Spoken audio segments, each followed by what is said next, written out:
Alexandrine, 54 ans, est sous dialyse depuis le mois de juillet. 3 fois par semaine, elle doit se rendre à l'hôpital pour 4 heures de traitement. La machine filtrante prend alors le relais de ses reins endommagés. C'est très lourd à porter, hein. C'est du jour au lendemain, on vous dit que vous devrez être là à l'hôpital. Donc ça devient mon quotidien. L'hôpital, c'est pratiquement tous les jours. Il faut avoir, comme on dit, les nerfs solides pour tenir, sinon ça ne va pas. Je suis suivie même par un psychologue pour m'aider aussi dans ça. Les infirmières font également un gros travail d'accompagnement. Ici, un cathéter est posé en douceur. Ce traitement d'épuration du sang est lourd et extrêmement régulier. C'est ce qui fait la particularité du service. On devient comme presque de la famille. On se voit 3 fois semaine.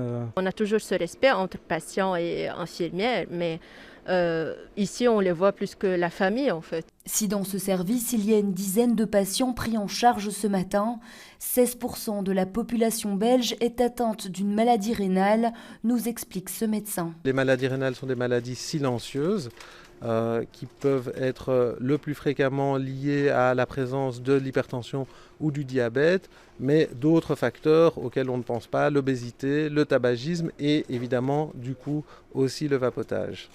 De par les éléments chauffants et les composants métalliques des dispositifs vont aussi libérer de nombreux métaux lourds, en fait en quantité plus importante que la cigarette classique. Plus la vapoteuse est utilisée, plus il y a un risque pour les reins, un constat posé par les études de plusieurs de ses confrères à l'international. Mais concrètement, que se passe-t-il dans le corps d'un patient malade ? Les maladies rénales vont principalement toucher ce qu'on appelle le glomérule, c'est littéralement le filtre au travers duquel toutes les impuretés vont pouvoir être éliminées et le sang va être en contact très étroit avec ce filtre. Une maladie rénale se détecte par prise de sang ou test d'urine. La dialyse sert de béquille aux patients, mais le meilleur traitement reste la transplantation d'un nouvel organe.